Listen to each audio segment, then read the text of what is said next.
The Bible describes King Hezekiah as one who trusted in the Lord God of Israel, so that after him was none like him among all the kings of Judah, nor who were before him.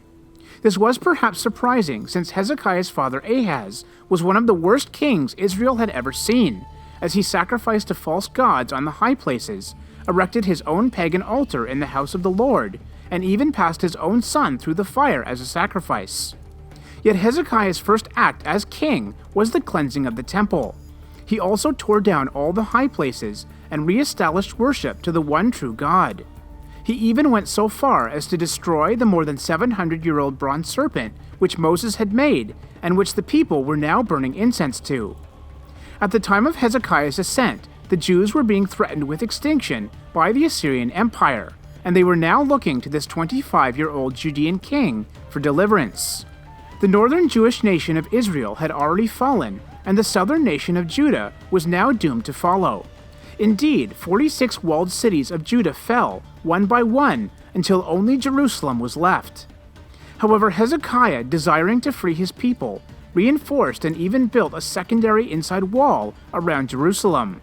He also stockpiled weapons and food, and built a tunnel, now known famously as Hezekiah's Tunnel, which connected to a hidden spring so the people inside the city would have water. He even plugged and hid other springs which surrounded Jerusalem so that the invaders could not use them.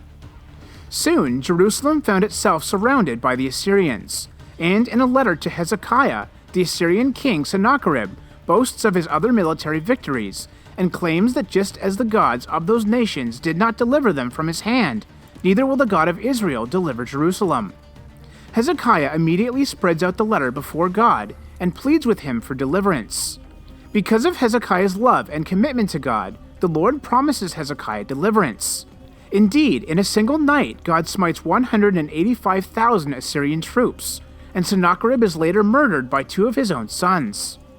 Although this was a tremendous victory, Hezekiah soon falls ill, and Isaiah informs him that he is going to die.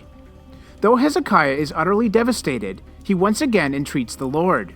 And before Isaiah has even left the palace, God answers Hezekiah's prayer and extends his life 15 years, and confirms this promise with the sign of the shadow of the sun moving backwards 10 degrees on the sundial of Ahaz. Although Hezekiah would soon develop a prideful heart, he later humbled himself. Although not perfect, Hezekiah is still regarded as one of the most godly kings of Israel and had a prosperous 29-year reign from 715 to 687 BC.